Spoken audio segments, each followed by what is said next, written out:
first learned about ADHD as a parent about 15, 16 years ago. Back when it felt like half of the people I interacted with at schools, first and foremost, didn't even believe that ADHD was a real thing. Especially because, though I don't discuss my kids, this one child I had that it was very clear something was going on very early had the more inattentive presentation. In other words, on the outside, especially at school, everything seemed fine.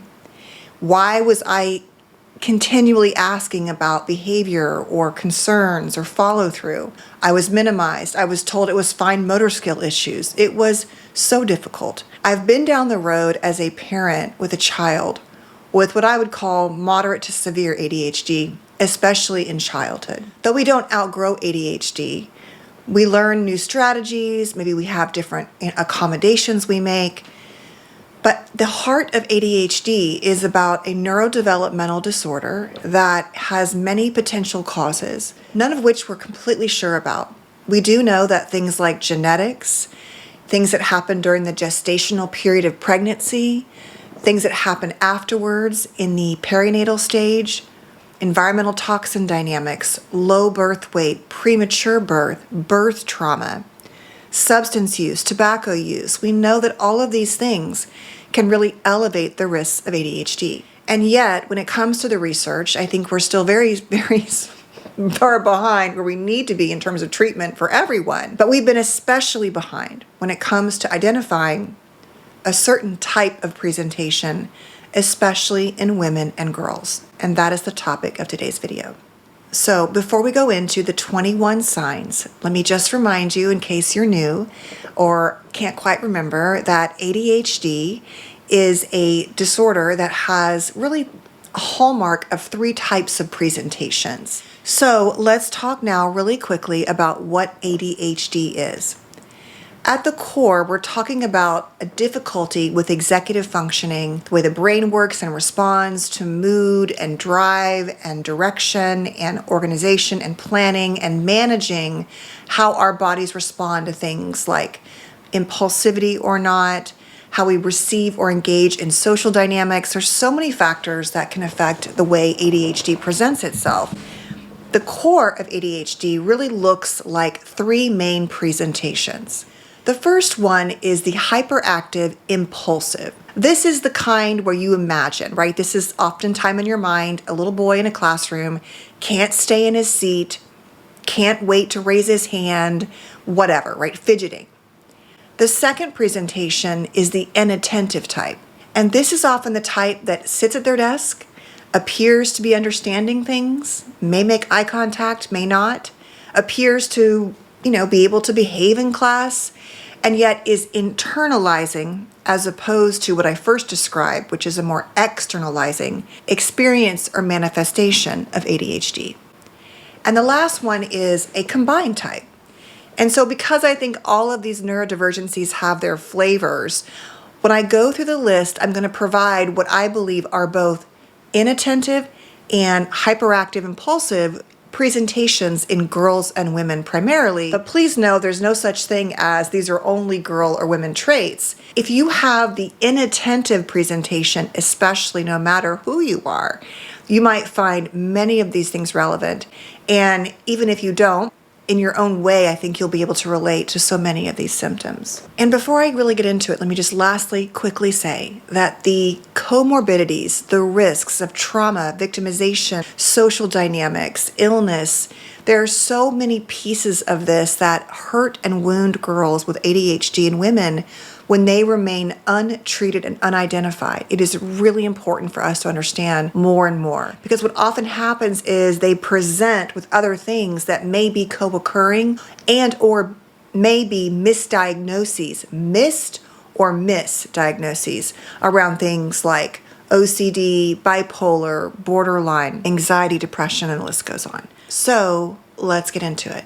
And a quick reminder as I go through each one of these, please try to think about, is this a more externalized symptom where other people might see it?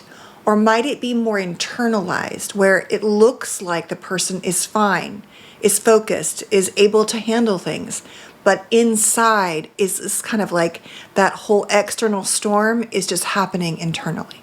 Number 1, spacing out, daydreaming, often appearing to be a cooperative, behaved student especially. Now, alongside this, you might see this same version at home, kind of like just head in the clouds, but you also might see a presentation where that's what the school gets, but when they come home, it's a different story. It's rage, anger, dysregulation, crying, difficulty with tasks, a true meltdown oftentimes as the child has really held it together in the classroom. So you can see a combination of those. Number 2, chronic mental health issues that look like anxiety, depression, as I mentioned, OCD, borderline, a lot of potential eating disorders.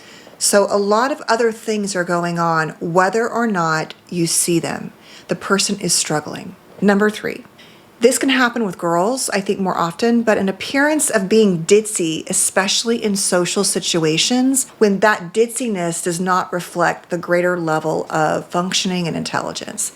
The social dynamics sometimes trigger this place where when a person is flooded with stimuli, is feeling overwhelmed, is not able to focus, there can be like this sort of picture where it feels like they're sort of spaced out or not very smart, like just kind of ditzy.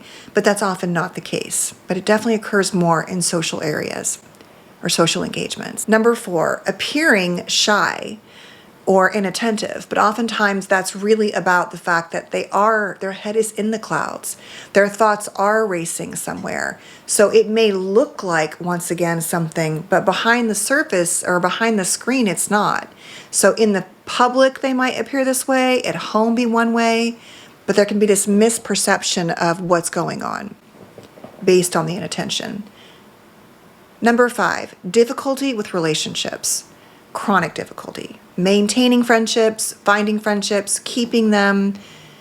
At home dynamics with siblings, relational conflict with family, with parents, whether it's the parent has an undiagnosed disorder and is sort of not managing their unmanaged difficulties in their child well, and or they're both creating conflict because of oftentimes this piece of impulsivity, of emotional dysregulation. So there can be a big cycle of dynamics around relationships and conflict and difficulty and intensity. The next one is anger. I have never met anybody with ADHD that didn't have some issue around anger, whether it was externalized and quick to flip on you, quick to rage, difficulty just managing that and or internalizing that rage and anger. But that switch gets flipped and it's really intense for many people and hard to stop once they kind of try to hit, there's no brake pedal anymore. They're just going, right? You can also really see this amongst siblings where it's like, how are they fighting so fast? What just happened? Especially if one or, more of your children have this quick to anger response, it can be really intense. Which leads to number 7, chronic emotional dysregulation. So there's just a lot going on all of the time that can be labeled as depression, anxiety, things like that. But deep inside, there's a lot of mood and mind and emotional management, kind of a chaos, whether you see it or not. Number 8, a lot of picking at things. So this can be stemming, but I see in girls a lot of face picking, nail picking, skin picking, nail biting, a lot of those kind of repetitive behaviors that they have a hard time stopping. So this can be fidgeting, whatever, but it's this repetitive thing that they can't stop. And oftentimes provides some kind of pleasure in the moment. It's enjoyable, even if it's painful sometimes, or oftentimes. The next one is a hypersensitivity to the environment, so easily overstimulated. This can include sensory triggers, things like lights and sounds and smells, an overly responsive system to sensory issues. Number 10, being a perfectionist, especially with the social and gender expectations for girls and women. There's a lot of this look right, get it right, appear right, and underneath that can be a lot of hidden shame and masking and camouflaging, trying to provide and maintain that perfectionistic standard.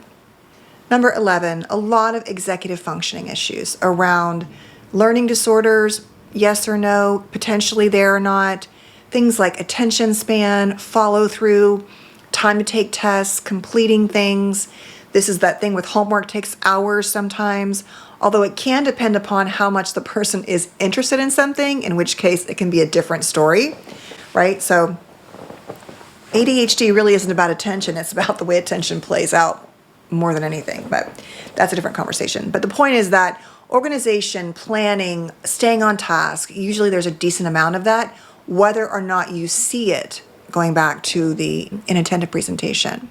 For girls and women especially, a lot of sexual risk-taking in general, and a very big increase in victimization. We're not quite sure if it's about, or is there a quick social path to connection with something like being intimate? Is it about impulsivity? It's probably most likely around both, right? But in general, we know there are higher risks for girls with ADHD. Number 13, impulsivity. And the way it blasts out is the way it comes out of your mouth, right? So what you say, the way you blurt things out, talking excessively, talking too fast.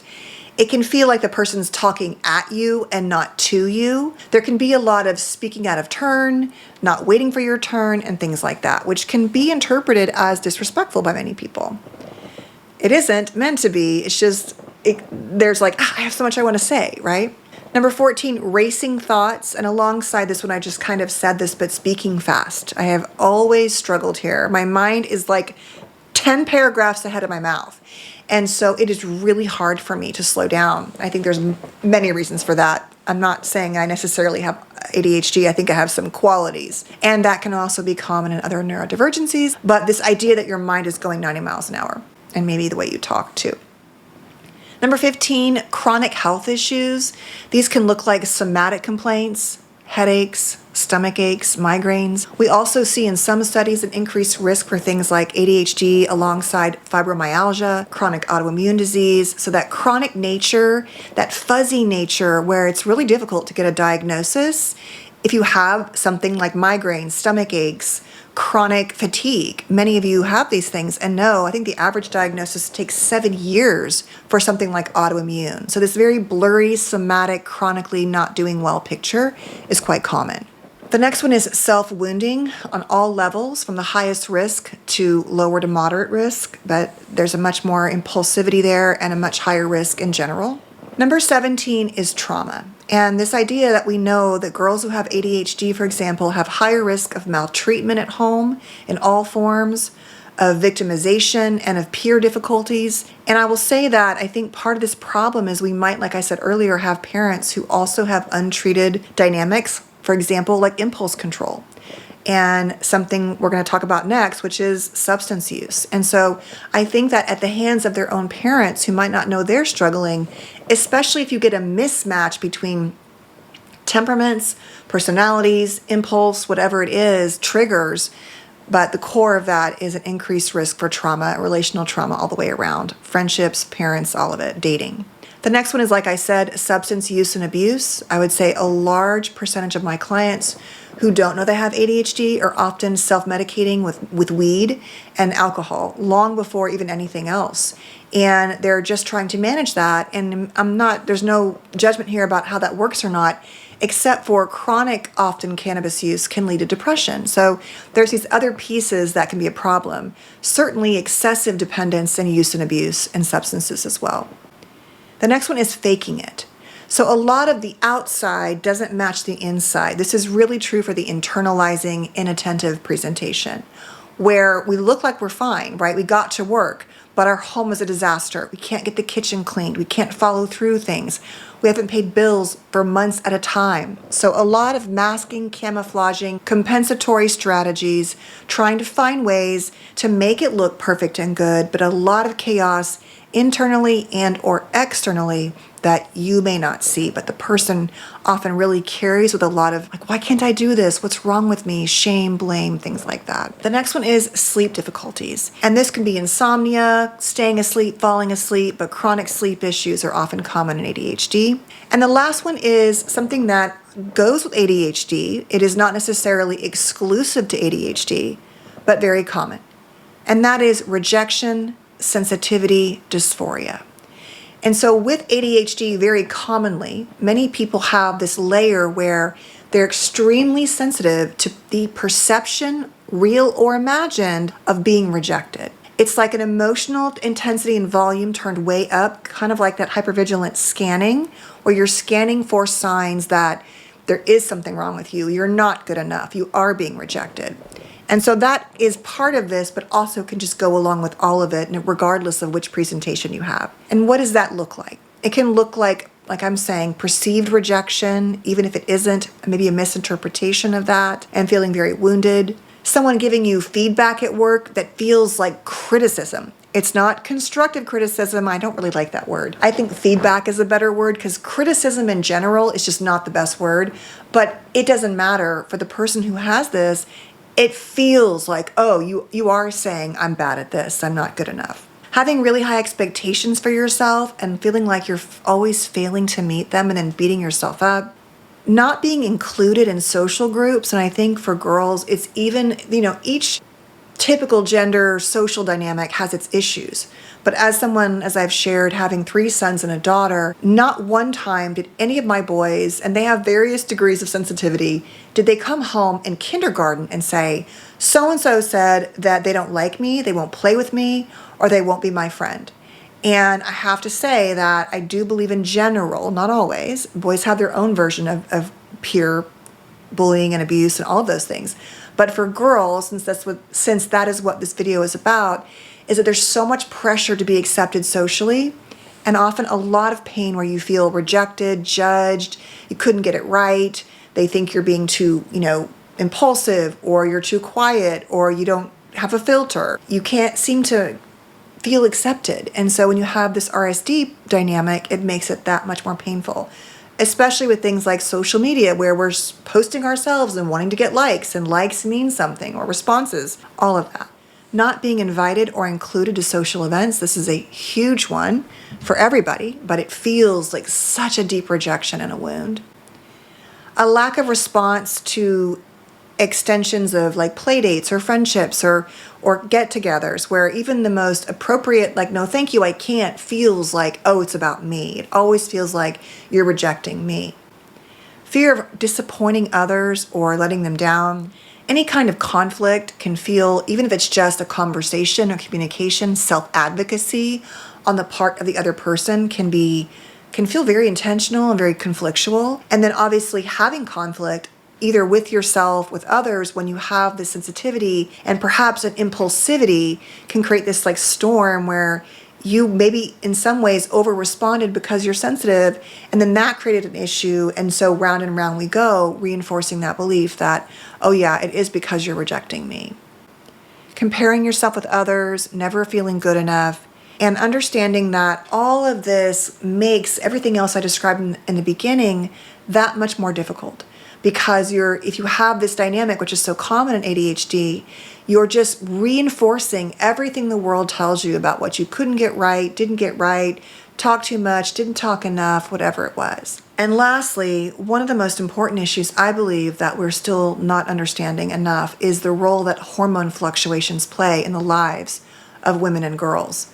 From the time we're born, and this is one of the problems, is that our symptoms, our brain development, maturity or not, oftentimes our symptoms don't start to present until the teen and tween years. Whereas with boys, we often see them earlier. So we're not being seen if we're inattentive. Our symptoms are presenting right when hormones are coming up. So we say, oh, that's just puberty. And then we have, over the course of our lifespan, our childbearing years, as we go through our lives, whether you have kids or not, and then your later years, right? The menopause years, all of the years, there's this real fluctuation in estrogen, and estrogen has a significant impact on the brain as it relates to mood and cognition and just well-being in general. And so that is one more really important piece that I think gets dismissed. And I forgot to say this, but it's also important that some studies show that medications, especially ADHD medications, may not be as effective during certain times of those hormonal monthly fluctuations for women and girls, and may need to be modified and tailored and curated to a woman's cycle, a girl's cycle. And the problem is we can just write that off. Oh, you're just really moody, you have PMS. But there can really be these underlying dynamics that are just getting inflamed as a result of our brains and our body connection. And that makes us a little more difficult to study, but in some ways I would say as much, if not more important, because we have these extra elements, and we all know that one treatment for everyone doesn't really work for pretty much anything, that all of us have unique body chemistry and stories and things like that. So I think the core of this is to understand that while we can have this mix of symptoms, historically speaking, women and girls have had a more inattentive presentation, and that has really kept us more and more away from getting the support and treatment we need. So that's it. Thank you so much for being here. Please stay safe and well, and I will see you soon. Bye. Bye for